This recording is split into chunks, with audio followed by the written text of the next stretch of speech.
Hello everyone I welcome to all of in this video students. जैसे कि student बहुत सारे स्टूडेंट जो हैं क्लास फोर्थ के बारे में क्वेश्चन बार बार पूछ रहे हैं कि इसमें कौन कौन एलिजिबल होगा इस पोस्ट्स के लिए, सिलेबस क्या है और एज क्राइटेरिया इन पोस्ट्स के लिए क्या रखा जाता है।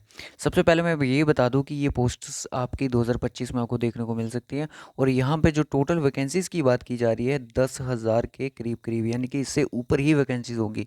2020 में देखो, आज से कोई 5 साल पहले ये वैकेंसी जो थी 2020 में आई थी, जिसमें हमें 8500 वैकेंसीज देखने को मिली थी।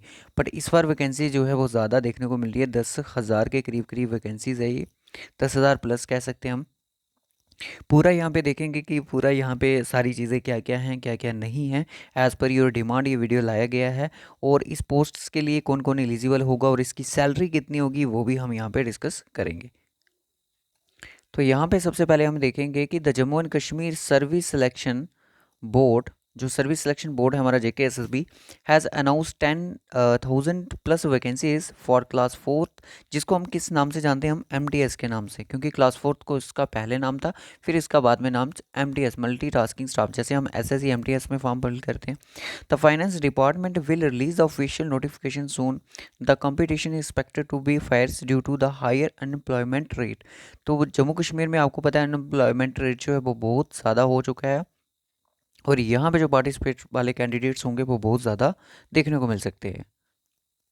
अगर इस रिक्रूटमेंट को हम कंपेयर करें प्रीवियस रिक्रूटमेंट के साथ जो 2020 में हुई थी, वहाँ पे वैकेंसीज मैंने आपको पहले बता दिया कि 8500 वैकेंसीज थी, जिसमें टोटल पार्टिसिपेंट जो थे, जितने कैंडिडेट ने अप्लाई किया था, वो 4 लाख प्लस फॉर्म इस जॉब के लिए अप्लाई हो चुका था। और इसमें मैं आपको बता दूं कि कुछ बच्चे ऐसे भी थे जो कि ग्रेजुएशन वाले भी थे जिन्होंने फॉर्म अप्लाई किया था। अब मैं आपको पूरा बताऊंगा कि कौन कौन इस रिक्रूटमेंट के लिए एलिजिबल होगा। 2020 में जब अनएम्प्लॉयमेंट रेट की बात की जाए तो 5.9% था। अगर हम 2025 में बात करें तो 6.1% जो है अनएम्प्लॉयमेंट रेट है देखने को मिल रहा है। तो ये जो है वैकेंसीज जो हैं आप देख सकते हो 10,757 जो वैकेंसीज़ हैं ये जल्द ही रिलीज़ होने वाली हैं। अब JKSSB इनको कब रिलीज़, मतलब जब GAD द्वारा डायरेक्शन दी जाएंगी आगे, और फाइनेंस डिपार्टमेंट भी इसके ऊपर काम कर रहा है कि हमारे पास क्या इनको सैलरी देने के लिए है कि नहीं है, ये सारी चीज़ें मिलके फिर JKSSB के पास ये एडवर्टीज़ होंगी।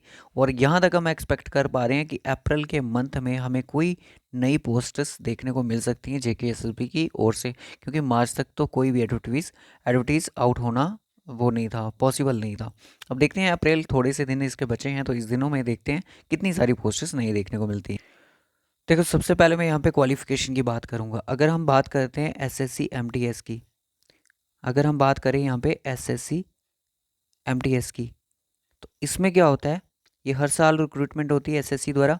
और इसमें क्या होता है कि 10th जिसकी क्वालिफ़िकेशन है वो भी फॉर्म को अप्लाई कर पाता है, जिसकी 12th होती है वो भी फॉर्म को अप्लाई कर देता है, और जिसकी ग्रेजुएशन होती है वो भी इस फॉर्म को अप्लाई कर देता है। तो इसमें सारे के सारे लोग जो हैं एलिजिबल होते हैं। बट JKSSB में ऐसा नहीं है। जो हमारी JKSSB की, इसको जब स्टार्टिंग में रिक्रूटमेंट आई थी, इसको स्पेशल रिक्रूटमेंट का नाम दिया गया था।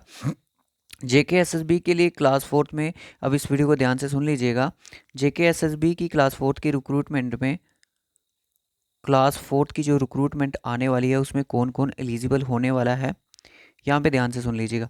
जिस बच्चे की 10th पास है, कितनी भी परसेंटेज से पास है, वो इस फॉर्म को एलिजिबल मतलब कि अप्लाई कर पाएगा। और जिसकी 12th पास है वो भी इस फॉर्म को अप्लाई कर पाएगा। और जिसकी ग्रेजुएशन हो चुकी है, वो इस फॉर्म को अप्लाई नहीं कर पाएगा।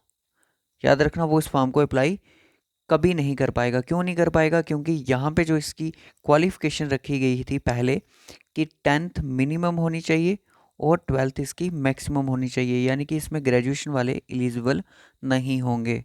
तो आप देख सकते हो कि कंपटीशन आपको ग्रेजुएशन वालों के साथ नहीं करना है और ये सारी चीज़ें ऐसे ही रहेंगी। और एज क्राइटेरिया की अगर हम बात करें, एज क्राइटेरिया की अगर हम यहाँ पे बात करें तो एज क्राइटेरिया इसका क्या रहने वाला है, जैसे मैंने आपको क्वालिफिकेशन बता दी कि 10th और 12th वाले ही इस फॉर्म को अप्लाई कर पाएंगे। एज का क्राइटेरिया का मतलब हो गया कि जिसकी एज 18 है और 40 तक जिसकी एज है वो इस फॉर्म को अप्लाई कर सकता है। जैसे इसकी ऑफिशियल नोटिफिकेशन आएगा हम आपको JK प्रैक्टिस पे इन्फॉर्म कर देंगे, क्योंकि जैसे 2020 में पोस्टर्स आई थी JKSSB की, उसी टाइम से हमारा ये चैनल तब से चल रहा है। तो आगे भी ऐसे कंटिन्यू हम रखने की कोशिश करेंगे और आपकी सपोर्ट की ज़्यादा ज़रूरत है। फ्री क्लासेस हमने चलाई थी, उस टाइम भी बहुत सारे बच्चे जो थे हमारे चैनल से क्वालिफाई करे थे, तो होप सो इस बार भी क्वालिफाई ज़रूर करेंगे। ये क्लास फोर्थ की वैकेंसीज़ हैं 2025 की, और ये हो सकता है आपको मई, जून, जुलाई, अगस्त में कभी भी देखने, हो सकता है अप्रैल में ही देखने को मिल जाए, तो ये कभी भी आपको देखने को मिल सकती है। अब यहाँ पे बात करते हैं सिलेबस में। सिलेबस में आपने क्या क्या चीज़ें पढ़नी है। देखो अभी से अगर आप स्टार्ट कर देते हो, तो अगर आप बोलोगे कि जेकेएसबी क्लास फोर्थ की तैयारी जो है हमने करनी है, कब करनी है, जब एडवर्टीजमेंट आएगी, फिर सिलेबस आएगा 2 से 3 महीने के बाद, फिर हम तैयारी करेंगे, तो ऐसी बेवकूफ़ी आपने नहीं करनी है। जेकेएसबी के जो जनरल सब्जेक्ट्स हैं वो आपको पता है वो कौन कौन से हैं। मैथ्स है, और दूसरा आपका आता है रीजनिंग आता है। तीसरा क्या है हमारा, तीसरा आपका है इंग्लिश। ये तो आपको करने ही करने हैं स्टार्ट। फोर्थ नंबर पे आपकी है जनरल अवेयरनेस, जिसमें आपकी हिस्ट्री होती है इंडिया की भी और जेएनके की भी, ज्योग्राफी होती है, और क्या होता है हमारा, बहुत सारी वो स्पोर्ट्स के रिगार्डिंग चीज़ें होती हैं। जनरल अवेयरनेस में मतलब कुछ भी आ सकता है, और जनरल साइंस भी हमारी इसी में इंक्लूड रहती है। जनरल नॉलेज का बहुत सारा डिटेल का सिलेबस, फिलहाल तो आप इतना सा ही स्टार्ट कर दोगे तो सफिशिएंट है। फिफ्थ में मैं आपको लेके चलूँ कि कंप्यूटर का भी रोल अब इस क्लास फोर्थ के एग्ज़ाम में हमें देखने को मिल सकता है। ये पूरे चांसेस नहीं है, कंप्यूटर का रोल आजकल हर एक डिपार्टमेंट में इसका यूज़ है, तो इसलिए क्लास फोर्थ का ये रिक्रूटमेंट में कंप्यूटर का हो सकता है बेसिक पूछा जाए, बट कंप्यूटर का होना बहुत ज़्यादा ज़रूरी है। फिलहाल आपने क्या करना है, फिलहाल आपने ये 4 कंपोनेंट के लेके अपने चलने हैं, ठीक है। मैथ्स अगर आपने बिल्कुल टच नहीं करा है, रीजनिंग बिल्कुल टच नहीं करी है, इंग्लिश नहीं टच करी है, तो आप इनकी तैयारी आज से ही शुरू कर दीजिएगा। आज से ही इनकी तैयारी शुरू कर दीजिएगा। मैथ को बिल्कुल स्टार्टिंग से करना है। स्टार्टिंग से कैसे करना है कि पहले आपको टेबल सीखने हैं, अपनी कैलकुलेशन करनी है कि मैं मल्टीप्लाई जो कर रहा हूँ, नंबर कर रही हूँ, गलत तो नहीं कर रही हूँ, सही कर रही हूँ। पहले अपनी एक्यूरेसी स्पीड पे काम करो, ताकि आपको पूरी की पूरी चीज़ें, कंसेप्ट जो होंगे बिल्कुल क्लियर होंगे, तभी आप आगे बढ़ पाओगे। अगर आप डायरेक्ट, आपको मैं सीधा बोलूँ कि आप सीधा परसेंटेज पे आ जाओ, अगर आपको मल्टीप्लाई डिवाइड करना नहीं आएगा तो फ़ायदा क्या है उसमें परसेंटेज निकालेगा। इसलिए पहले आपने क्या करना है, बेसिक चीज़ों पे अपना चीज़ों को स्ट्रॉन्ग, बेसिक कंसेप्ट में अपने आपने स्ट्रॉन्ग करने हैं, उसके बाद नेक्स्ट स्टेप आपने लेना है, ठीक है। तो ये सिलेबस है क्लास फोर्थ का। अब यहाँ पे है कि कुछ बच्चों का डाउट ये भी होगा कि सर हम क्या कर रहे हैं, अभी ग्रेजुएशन कर रहे हैं, मई, जुलाई, अप्रैल, मई तक हमारा क्या हो जाएगा, फाइनल सेमेस्टर जो है 6 सेमेस्टर, उसका एग्ज़ाम हो जाएगा, क्या हम एलिजिबल होंगे।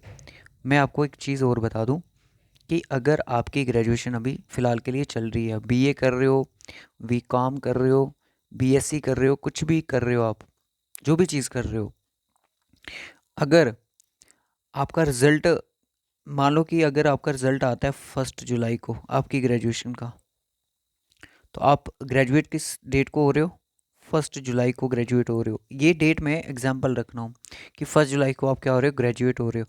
अगर रिक्रूटमेंट के फॉर्म फिल स्टार्ट होते हैं 2 जुलाई से, तो you are not eligible for JKSB class fourth की रिक्रूटमेंट के लिए। अगर हाँ, फॉर्म आपने लगा दिया कब, आपने फॉर्म लगा दिया 30 जून को, ठीक है, 30 जून को फॉर्म लगाया है, और आपकी ग्रेजुएशन जो हुई है वो 1 जुलाई को हुई है, तो you are eligible for JKSB class fourth की रिक्रूटमेंट के लिए, क्योंकि आपने फॉर्म जो है वो अपनी ग्रेजुएशन से पहले ही लगा चुके हो। उसके बाद आप ग्रेजुएट हुए, वो आपकी रिस्पॉन्सिबिलिटी नहीं है, ठीक है, वो आपको नहीं देखना है, क्योंकि आप 1 जुलाई, 2 जुलाई को फॉर्म अप्लाई कर रहे हो, तो आप एलिजिबल नहीं कहलाओगे, ठीक है। इस चीज़ों का आपने ध्यान रखना है। तो उस वीडियो में बस इतना ही रखेंगे। किसी भी स्टूडेंट को कोई क्यूरीज होगी, क्योंकि ये चीज़ उन्होंने स्टार्टिंग में, जब पुरानी रिक्रूटमेंट थी 2020 वाली, उसमें ये चीज़ें बहुत अच्छे से उन्होंने क्लियर कर दी थी, जब इस पे ही एक क्वालिफ़िकेशन को लेके मतलब कि मसला खड़ा किया गया था, बट बहुत सारे बच्चों ने इस पे प्रोटेस्ट भी किया, बट कोई भी पॉजिटिव रिजल्ट देखने को नहीं मिला।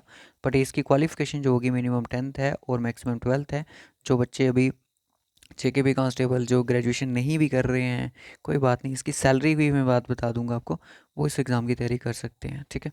और इसकी सैलरी अभी जो 2020 के लगे हुए हैं, तो बेसिक इसकी लेवल 1 की सैलरी रहती है, तो वगैरह वगैरह करके मैं इसकी सैलरी बता दूँ। लेवल 1 में क्या होता है, लेवल 1 की पोस्टेज में क्या होता है कि 14,800 इसकी बेसिक सैलरी होती है, ठीक है, ये बेसिक पे होती है।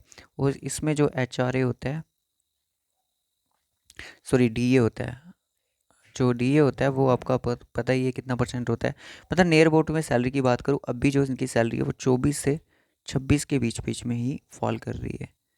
जब 8th पे कमीशन लग जाएगा तो ये सैलरी जो है 35 प्लस जा सकती है। तो देख सकते हो आप, ये सैलरी इंक्रीज भी हो सकती है। तो इस वीडियो में बस इतना ही रखेंगे, मिलेंगे आपसे नेक्स्ट वीडियो में, तब तक के लिए बाय बाय, टेक केयर।